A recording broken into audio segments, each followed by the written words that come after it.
ദൈവം എന്തിനാണ് ആദ്യം തെറ്റായ വ്യക്തിയെ സ്നേഹിക്കാൻ നിങ്ങളെ അനുവദിക്കുന്നത്? ജീവിതത്തിലെ എപ്പോഴെങ്കിലും തകർന്ന എല്ലാ ഹൃദയങ്ങളും മന്ത്രിച്ചിട്ടുള്ള ഒരു ചോദ്യമുണ്ട്. ദൈവമേ, തെറ്റായ വ്യക്തിയെ സ്നേഹിക്കാൻ എന്നെ അനുവദിച്ചത് എന്തുകൊണ്ടാണ്? ഉത്തരം ലളിതമല്ല. കാരണം ചിലപ്പോൾ തകർന്ന ഹൃദയം ഒരു ആഴമേറിയ ലക്ഷ്യത്തെ ഉണർത്തേണ്ടതുണ്ട്. ലക്ഷ്യമില്ലാതെ സ്നേഹിക്കാൻ നിങ്ങളെ ഒരിക്കലും ഉദ്ദേശിച്ചിരുന്നില്ല. ആശ്വാസത്തിനായി ബന്ധം പിന്തുടരാൻ നിങ്ങളെ ഒരിക്കലും സൃഷ്ടിച്ചിട്ടില്ല. എന്നാൽ ദൈവം തൻ്റെ നിഗൂഢവും ക്ഷമാപൂർണവുമായ ജ്ഞാനത്തിൽ ചിലപ്പോൾ ഒരിക്കലും നിലനിൽക്കാൻ ഉദ്ദേശിച്ചിട്ടില്ലാത്ത ഒരാളുമായി നിങ്ങളുടെ ഹൃദയത്തെ ബന്ധിപ്പിക്കാൻ അനുവദിക്കുന്നു. നിങ്ങളെ ശിക്ഷിക്കാനല്ല, സ്നേഹത്തെക്കുറിച്ച് നിങ്ങളെ വിദ്വേഷികളാക്കാനല്ല, മറിച്ച് അതിലും വലിയ ഒന്നിനായി നിങ്ങളെ ഒരുക്കാനാണ്. കാരണം വേദനയ്ക്ക് മാത്രം പഠിപ്പിക്കാൻ കഴിയുന്ന പാഠങ്ങളുണ്ട്. നിങ്ങളുടെ ഹൃദയം വലിച്ചു നീട്ടപ്പെടുകയും കീറുകയും സുഖപ്പെടുത്താൻ നിർബന്ധിതരാകുകയും ചെയ്യുമ്പോൾ മാത്രം വരുന്ന ഒരുതരം വെളിപ്പെടുത്തലുണ്ട്. എന്തുകൊണ്ടാണ് ഇതിങ്ങനെ സംഭവിച്ചത് എന്ന നിശബ്ദമായ ചോദ്യം പാഴാകുന്നില്ല. ദൈവം ഒരിക്കലും ഒരു മുറിവ് പാഴാക്കുന്നില്ല. നിങ്ങളെ ലക്ഷ്യത്തിലേക്ക് നയിക്കുമ്പോൾ ഹൃദയാഘാതത്തിന് പവിത്രമായ എന്തോ ഒന്ന് ഉണ്ട്. നഷ്ടത്തെക്കുറിച്ച് ദിവ്യമായ എന്തോ ഒന്ന് ഉണ്ട്. നിങ്ങൾ ഒരിക്കൽ പ്രാർത്ഥിച്ച ആളെ, നിങ്ങൾ ഒരിക്കൽ കരഞ്ഞ, ഒരുപക്ഷെ ദൈവത്തോട് കാത്തു സൂക്ഷിക്കാൻ അപേക്ഷിച്ച വ്യക്തിയെ തിരിഞ്ഞു നോക്കുമ്പോൾ ശക്തമായ എന്തോ ഒന്ന് നിങ്ങൾ മനസ്സിലാക്കാൻ തുടങ്ങിയിരിക്കുന്നു. ചിലപ്പോൾ ഏറ്റവും വലിയ കാരുണ്യ പ്രവൃത്തി ഉത്തരം ലഭിക്കാത്ത പ്രാർത്ഥനയാണ്. നിങ്ങൾ സാധ്യതകൾ കണ്ടു, അവർ സൗകര്യമാണ് കണ്ടത്. നിങ്ങൾ ഉടമ്പടി കണ്ടു, അവർ ആശ്വാസം കണ്ടു. പക്ഷെ ദൈവം ഒരു പാഠം കണ്ടു. അവനൊരു ദിവ്യ വഴിത്തിരിവ് കണ്ടു. നിങ്ങൾക്ക് കഴിയാത്തത് അവൻ കണ്ടു. നിങ്ങൾ ഏറ്റവും ആഗ്രഹിച്ച ബന്ധം തന്നെയാണ് ഒരു ദിവസം നിങ്ങളെ അവനിലേക്ക് തിരികെ നയിക്കുന്നത്. അവൻ നിങ്ങളെ ആഴത്തിൽ തീവ്രമായി പോലും സ്നേഹിക്കാൻ അനുവദിച്ചത് നിങ്ങളെ നശിപ്പിക്കാനല്ല, മറിച്ച് സ്നേഹം എന്തല്ലെന്ന് നിങ്ങളെ പഠിപ്പിക്കാനാണ്. അങ്ങനെ സ്നേഹം യഥാർത്ഥത്തിൽ എന്താണ് എന്ന് നിങ്ങൾ തിരിച്ചറിയും. ആവർത്തനം 8:2 പറയുന്നു, നിങ്ങളെ താഴ്ത്താനും പരീക്ഷിക്കാനും നിങ്ങളുടെ ഹൃദയത്തിലുള്ളത് അറിയാനും കർത്താവ് നിങ്ങളെ മരുഭൂമിയിലൂടെ നയിച്ചു. ആ മരുഭൂമി വെറുമൊരു സ്ഥലമായിരുന്നില്ല, അതൊരു വ്യക്തിയായിരുന്നു, അതൊരു ബന്ധമായിരുന്നു. ആ സീസണാണ് നിങ്ങളെ നിങ്ങളുടെ ആത്മാവിലേക്ക് വലിച്ചെറിഞ്ഞ് നിങ്ങളുടെ ബലഹീനതയും ആഗ്രഹവും വെളിപ്പെടുത്തിയത്. ആ മരുഭൂമിയിൽ നിങ്ങൾ പ്രതീക്ഷിക്കാത്ത ഒന്ന് നിങ്ങൾ കണ്ടെത്തി. നിങ്ങൾ നിങ്ങളെ തന്നെ കണ്ടെത്തി. നിങ്ങളെ തന്നെ രക്ഷിക്കാൻ കഴിയാത്ത നിങ്ങളുടെ ഭാഗങ്ങൾ നിങ്ങൾ കണ്ടെത്തി. അതായിരുന്നു കീഴടങ്ങലിൻ്റെ തുടക്കം. കാരണം അതൊരിക്കലും അവരെക്കുറിച്ചായിരുന്നില്ല, ദൈവം നിങ്ങളിൽ രൂപപ്പെടുത്തുന്നതിനെക്കുറിച്ചായിരുന്നു അത്. സ്വാർത്ഥവും അസ്ഥിരവും സ്വാഭാവികവുമായ സ്നേഹം നിങ്ങൾ അനുഭവിക്കേണ്ടി വന്നു. അതിനാൽ നിങ്ങൾ വൈകാരിക ഉന്നതികളെ പിന്തുടരുന്നത് നിർത്തി നിത്യസത്യം കൊതിക്കാൻ തുടങ്ങും. തെറ്റായ വ്യക്തി നിങ്ങളുടെ അന്ധതകളെ തുറന്നുകാട്ടുന്നു. അവ നിങ്ങളുടെ അരക്ഷിതാവസ്ഥയെ സ്പർശിക്കുന്നു. അവ നിങ്ങളുടെ മുറിവുകളെ പ്രതിഫലിപ്പിക്കുന്നു.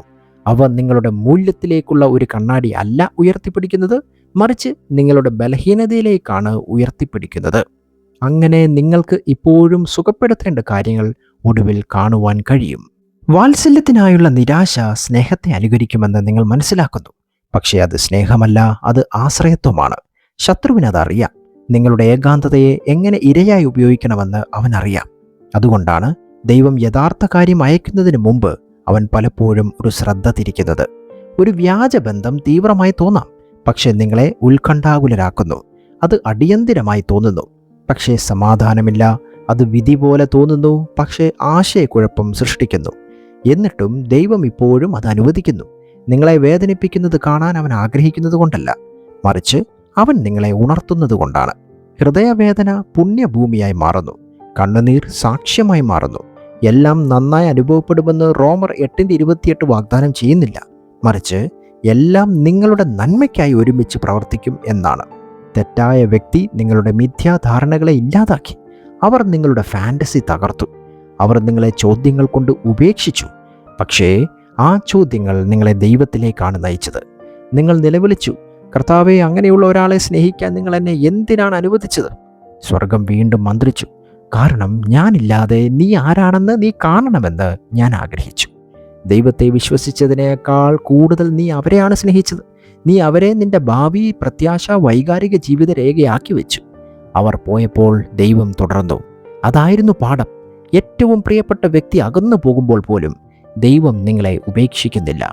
യെശയ്യാവ് 43:2 പറയുന്നു, നീ വെള്ളത്തിലൂടെ കടന്നു പോകുമ്പോൾ ഞാൻ നിന്നോടൊപ്പം ഉണ്ടാകും. നീ മുങ്ങി മരിച്ചില്ല, നീ വിടുവിക്കപ്പെട്ടു. നീ തോറ്റില്ല, നീ പഠിച്ചു. നീ തകർന്നില്ല, നീ പുനർനിർമ്മിക്കപ്പെട്ടു. അവരുടെ കണ്ണുകളിലൂടെയല്ല, മറിച്ച് നിന്റെ സ്രഷ്ടാവിൻ്റെ കണ്ണുകളിലൂടെയാണ് നീ നിന്റെ മൂല്യം കാണാൻ തുടങ്ങിയത്.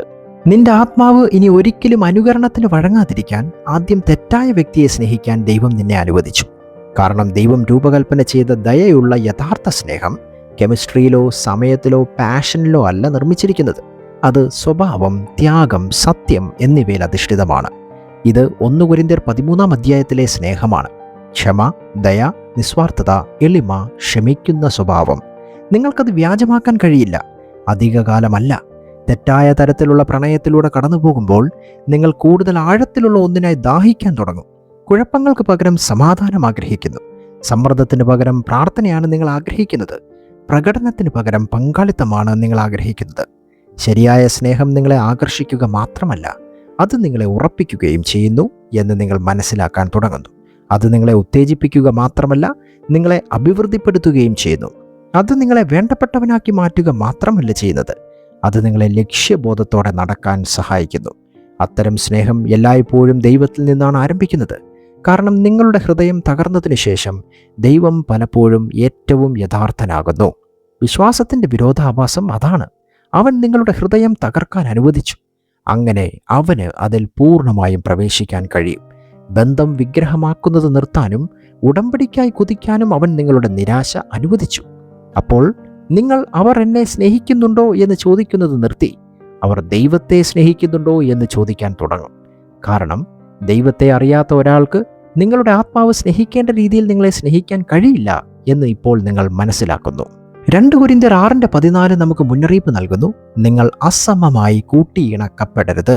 എന്നാൽ ചിലപ്പോൾ വേദന രുചിച്ചറിയുന്നതുവരെ നമുക്കതിൻ്റെ അർത്ഥം മനസ്സിലാകില്ല. എന്നിട്ടും ദൈവം തൻ്റെ കാരുണ്യത്താൽ തെറ്റായ വ്യക്തിയെ പോകാൻ അനുവദിക്കുന്നു. നിങ്ങളെ തകർക്കാനല്ല, മറിച്ച് നിങ്ങളെ അനുഗ്രഹിക്കാനാണ്. അങ്ങനെ നിങ്ങളുടെ അടുത്ത ബന്ധം മുറിവുകളിലല്ല, ജ്ഞാനത്തിലാണ് കെട്ടിപ്പടുക്കുന്നത്.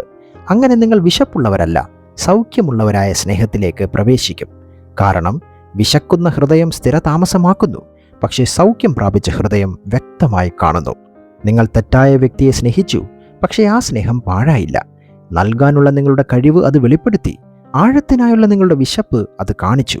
ശാശ്വതമായ ഒന്നിനായുള്ള നിങ്ങളുടെ ആഗ്രഹം അത് തുറന്നുകാട്ടി. അത്തരമൊരു ഹൃദയത്തെ ദൈവം പാഴാക്കില്ല. അവൻ അത് ഉപയോഗിക്കുകയും പരിഷ്കരിക്കുകയും അത് തൻ്റേതായ രീതിയിൽ പ്രതിഫലിപ്പിക്കുന്നതുവരെ അതിൽ നിറയ്ക്കുകയും ചെയ്യും. അതിനാൽ അടുത്ത തവണ നിങ്ങൾ ചോദിക്കുമ്പോൾ താമസിക്കാൻ കഴിയാത്ത ഒരാളെ സ്നേഹിക്കാൻ നിങ്ങൾ എന്നെ അനുവദിച്ചത് എന്തുകൊണ്ടാണ് എന്നത് ഓർക്കുക. ചിലപ്പോൾ ദൈവം നിങ്ങളുടെ ഹൃദയം തകർക്കാൻ അനുവദിക്കും. അങ്ങനെ അത് അവനേക്കാൾ കുറഞ്ഞ ഒന്നിനും വഴങ്ങില്ല. അത് ശിക്ഷയല്ല, അതാണ് സംരക്ഷണം, അതാണ് തയ്യാറെടുപ്പ്. കാരണം ഒരു ദിവസം ശരിയായ വ്യക്തി വരും. അവർ അങ്ങനെ ചെയ്യുമ്പോൾ നിങ്ങൾക്ക് വ്യത്യാസം കാണാൻ കഴിയും. അവർ നിങ്ങളെ ദൈവത്തിൽ നിന്ന് അകറ്റുകയില്ല, അവർ നിങ്ങളെ അവനിലേക്ക് അടുപ്പിക്കും. അവർ നിങ്ങളുടെ മൂല്യത്തെ ചോദ്യം ചെയ്യാൻ നിങ്ങളെ നിർബന്ധിക്കുകയില്ല, അവർ അത് നിങ്ങളെ ഓർമ്മിപ്പിക്കും. നിങ്ങൾ എങ്ങനെ കാണപ്പെടുന്നു എന്നതിൽ അവർ പ്രണയത്തിലാകുകയുമില്ല. നിങ്ങളെങ്ങനെ പ്രാർത്ഥിക്കുന്നു എന്നതിലാണ് അവർ പ്രണയത്തിലാകുന്നത്. കാരണം ശരിയായ സ്നേഹം ദൈവത്തിൻ്റെ സാന്നിധ്യവുമായി മത്സരിക്കുന്നില്ല, അത് സ്ഥിരീകരിക്കുകയാണ് ചെയ്യുന്നത്. ആ സ്നേഹം വരുമ്പോൾ ദൈവം നിങ്ങളുടെ ഹൃദയം ആദ്യം തകർക്കാൻ അനുവദിച്ചത് എന്തുകൊണ്ടാണെന്ന് നിങ്ങൾക്കൊടുവിൽ മനസ്സിലാകും.